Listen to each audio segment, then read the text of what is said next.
আমাদের বক্তারা অনেক কথা বলেছেন, আমি গুটি কয়েক কথা বলবো। বিধানসভা উপনির্বাচন হাড়োয়া বিধানসভাতে আগামী 1.5 বছরের জন্য কে কথা বলবেন, এই বিধানসভার মানুষের চাওয়া পাওয়া, অভাব অভিযোগ আইনসভার মধ্যে কে উত্থাপন করবে, মাধ্যমে এই নির্বাচনী ক্ষেত্রের মানুষের যে সমস্যা দূরীভূত হবে, সেই লক্ষ্যে election commission of India notification দিল, সমস্ত মানুষের কাছে বার্তা দিল এই নির্বাচনী ক্ষেত্রে যে আপনারা কন্টেস্ট করতে পারেন। তৃণমূল তার মতো প্রার্থী দিল, কংগ্রেস তার মতো প্রার্থী দিয়েছে, বিজেপি তার মতো প্রার্থী দিয়েছে, বিভিন্ন রাজনৈতিক দলেরা তাদের মতো প্রার্থী দিয়েছে এবং নির্দল অনেকে দাঁড়িয়েছেন।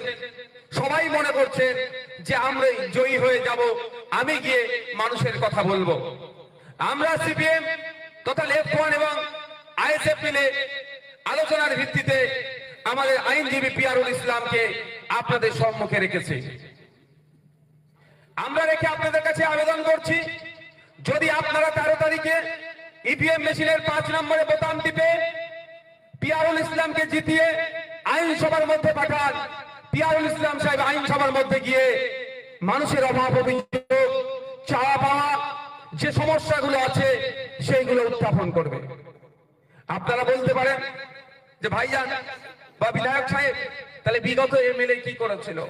দেখুন, তিনি এখন হায়াতে নাই, সমালোচনা আলোচনা আমি তার করব না, কিন্তু দুর্ভাগ্যের বিষয় বিধানসভার টিভি নাই। যদি বিধানসভার টিভি থাকতো তাহলে 3.5 বছরে বিদায়ী বা বিগত যিনি এমএলএ ছিলেন তার কি পারফরমেন্স ছিল আপনারা জানতে পারতেন। তাহলে এখন কিভাবে যাবেন, কিভাবে জানতে পারবেন? বিধানসভা যে প্রসিডিংস আছে, স্পিকার স্যারের কাছ থেকে পারমিশন করিয়ে হয়তো আপনারা লিখিত আকারে পেতে পারেন, সেটাও সময় সাপেক্ষ। তবে আমি একজন বিধানসভার সদস্য হিসাবে বলছি, বিগত যিনি বিধায়ক ছিলেন তিনি 3.5 বছরে হাড়োয়ার বাসীর জন্য যে কথা বলেছেন না বলেছেন সে বিতর্কে আমি যাব না। যদি 1.5 বছরের জন্য পিয়ারুল ইসলামকে আপনারা সুযোগ দেন, শুধু হাড়োয়ার মানুষের জন্য নয়, পিয়ারুল ইসলাম সারা বাংলার মানুষের জন্য আইনসভার মধ্যে আওয়াজ তুলবেন। আপনাদের উপরে নির্ভর করছে। সংবিধান আপনাকে রাইট দিয়েছে 18 বছরের ঊর্ধ্বে ভারতীয় নাগরিক হলে ভোটদানে তার পূর্ণ স্বাধীনতা থাকে। তাই হাড়োয়া বিধানসভার মানুষের কাছে বলবো, আপনাদের শিক্ষা ক্ষেত্রে যে সমস্যা, সেই সমস্যা সমাধান করা প্রয়োজন। কাজী নজরুল ইসলামের নামে কলেজ করার জন্য বেশ কিছু বিঘা জমি নিয়েছিল, এখনো কিন্তু কলেজের একটাও ইট গাঁথনি হয়নি। হয়েছে ভাই? কিন্তু আমরা প্রায় ভুলতে বসেছিলাম, তাই না? আজকে দুর্ভাগ্যের বিষয় 3.5 বছর আপনারা অন্য বিধায়ককে জিতিয়েছিলেন, আমি একবারের জন্য শুনতে পাইনি সেই বিধায়কের মুখে যে হাড়োয়া বিধানসভা শিক্ষামন্ত্রীর কাছে এই দাবিটা রাখেনি যে হাড়োয়া বিধানসভার মধ্যে, এই শাসন পরিবারী এলাকার মধ্যে এখানকার ছেলে মেয়েদেরকে উচ্চ শিক্ষায় শিক্ষিত হওয়ার জন্য যে কলেজের জন্য এখানকার মানুষেরা নিজের গাছের টাকা দিয়ে জমি কিনে দিল, এখন এখানে কলেজ হলো না, এই অবস্থা কোনো বিধায়কের মুখে শুনলাম না। আমি আপনাদের বলে রাখি, আমি একটা দিন কামাই করেছিলাম বিধানসভা, আমার বাড়ির গুরুত্বপূর্ণ কাজ ছিল, আর আমাকে যখন অন্যায় ভাবে জেলে আটকে রেখেছিল সেই সময় আমি বিধানসভায় যেতে পারিনি। বাকি আমার একটাও অনুপস্থিতি খুঁজে বার করতে পারবে না।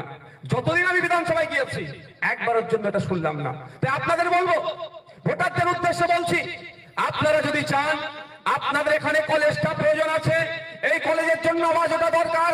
বিধানসভা স্পিকার স্যারের মাধ্যমে মাননীয় উচ্চ শিক্ষা মন্ত্রীর কাছে বরিষ্ঠ কণ্ঠে বলতে হবে, আমাদের বিধানসভার মানুষের পিছিয়ে বর্গের মানুষ এখানে থাকে, দলিত থাকে, আদিবাসী থাকে, মুসলমান থাকে, এলাকার ছেলে মেয়েদের শিক্ষা উন্নয়নের জন্য অবিলম্বে কাজী নজরুল ইসলামের নামে যে কলেজ হওয়ার কথা ছিল সেটা বাস্তবায়ন করতে হবে। এই আওয়াজটা যদি তোলার কথা বলে, আমি বলবো আপনাদের ভোট 12 তারিখে অন্য কোনো জায়গায় দেওয়ার প্রয়োজন নাই, ইপিএম মেশিনের 5 নম্বরে খাম চিহ্নিত দেবেন, তাহলে বিধানসভায় গিয়ে আপনার সমস্যার কথা তুলে ধরবেন। আর যদি মনে করেন এই কে বলছে বিজেপি চলে আসবে আর কে বলছে তৃণমূলের অত্যাচারকে আটকাতে হবে, এদিকে বড় ফুল আর একদিকে জোড়া ফুল, এই দুই ফুলের খেলায় যদি মেতে যান তাহলে কলেজ আর তো দূরের কথা, এটা প্রাইমারি স্কুল তো। এটা আগামীকাল সোমবার, সব ছুটি ছুটি ছুটিতে তো অনেক ব্যাপার হয়ে যাচ্ছে। কালকে ছুটি আছে নাকি? আমার কথা তো বলে দিতে ভাই, দেখেন খালি আমিও বলতে যাচ্ছিলাম যে কবে সরকারি ছুটি শেষ হচ্ছে বোঝা মুশকিল। শুধু 2 ঈদে 5 দিন ছুটি দিতে এর কষ্ট লাগে, হাতে ব্যথা লাগে। রবিবারে পুজো হলে, ছট পুজোর কথা বলছি, পশ্চিমবাংলায়, আমি কারো বিরোধী করছি না, বিহারি সমাজের মানুষের পার্সেন্টেজ কত, 2 দিন ছুটি দিয়ে দেন।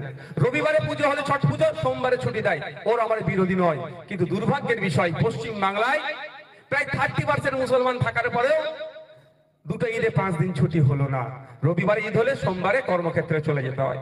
সে প্রসঙ্গে যাচ্ছি না, কিন্তু ছুটির তো এই সরকারের ছুটির পাহাড় লিস্ট প্রচুর থাকে। যদি আমার প্রশাসনের পুলিশ বন্ধুদের ছুটি পায় না, পুলিশ বন্ধু এক একজন 16 ঘন্টা 18 ঘন্টা করে ডিউটি করে ফেলছে। দেখে প্রাইমারি স্কুল যেদিন কি খুলুক না কেন, পুরো সারা জীবনের জন্য বন্ধ হয়েছে কি বলতে পারবো না। পশ্চিমবাংলায় 8,500 শিক্ষা প্রতিষ্ঠান বন্ধ করে দিয়েছে, প্রাইমারি আপার প্রাইমারি মিলিয়ে। ওই শিক্ষা প্রতিষ্ঠানগুলোতে কারা পড়াশোনা করে? দলিত, আদিবাসী, পিছড়ে বর্গের যারা আর্থিকভাবে দুর্বল, তাদের বাড়ির ছেলে মেয়েগুলো, সেগুলো বন্ধ করে দিয়েছে। যদি এটা খোলা থাকে, আপনি যেদিন স্কুল খুলবে যাবেন, খোঁজ নিয়ে দেখবেন আপনার এলাকার স্কুল হয়তো বাচ্চা 1 থেকে 150, 200 আছে, 300 বাচ্চা আছে, টিচার 2 থেকে 3টে, ম্যাক্সিমাম 4টে আছে। এই যে শিক্ষার দুরবস্থা, আপনারা যদি চান এই সমস্যাটা সমাধান হওয়া দরকার, এখানে শিক্ষক ছাত্র অনুপাত ঠিকঠাক করে মেনটেন হওয়া দরকার। তাহলে আপনাদের বলবো আওয়াজটা তুলতে হবে এই বিষয়টাই।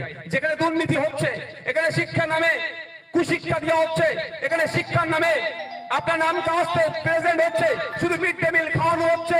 এখানে প্রকৃত শিক্ষা দেওয়া দরকার, বুনিয়াদী শিক্ষাতে উপযুক্ত শিক্ষক দেওয়া দরকার। তাহলে আওয়াজটা কিন্তু এখানে বসে চিৎকার করলে হবে না। এখানকার মানুষদের জন্য জনপ্রতিনিধি হিসাবে বিধানসভার মধ্যে মানুষের কণ্ঠকে পাঠাতে হবে, বঞ্চিত মানুষের কণ্ঠকে পাঠাতে হবে। সেই বঞ্চিত মানুষের কণ্ঠ লেফট ফর আইসেফ পেলে পিয়ারুলকে দিচ্ছি, আপনারা যদি সুযোগ দেন বিধানসভার মধ্যে গিয়ে এই শিক্ষক নায়িকার এই আওয়াজটাও তুলবে। আপনাদের নির্ভর করছে, আমি জোর করবো না, হাত ধরে বলবো না এখানে তুমি ইয়ে করো, কি বলে ভোট দাও। আমি মাথায় কোরআন তুলে, মাথায় গীতা তুলে বলতে পারবো না তুই দিব্যি কর, কসম খা তুই এইখানে ভোট দিবি। এটা হচ্ছে তো আজকাল। হ্যাঁ, যেখানে আটকাতে পারছে না বাড়ি বাড়ি চলে যাচ্ছে। হিন্দু সমাজের হলে গীতা মাথায় তুলে দিচ্ছে, রামায়ণ মাথায় তুলে দিচ্ছে, মুসলমান হলে কোরআন মাথায় তুলে, কোরআন শরীফ মাথায় তুলে কি বলছে যে দিব্যি করে বল, কসম খেয়ে বল তুই আমাদেরকে ভোট দিবি। তবে আমি একটা লক হয়ে যায়, বিপদ হয়ে যাবে। আমি ট্রাই করিনি। ফেসবুকে একটা দেখছিলাম লেখা, একটা পোস্ট দেখছিলাম, কোন সময় এটিএম এর গেলে দুষ্কৃতির সম্মুখীন হলে কি করতে হবে। ওখানে উত্তর দিচ্ছে যে দুষ্কৃতি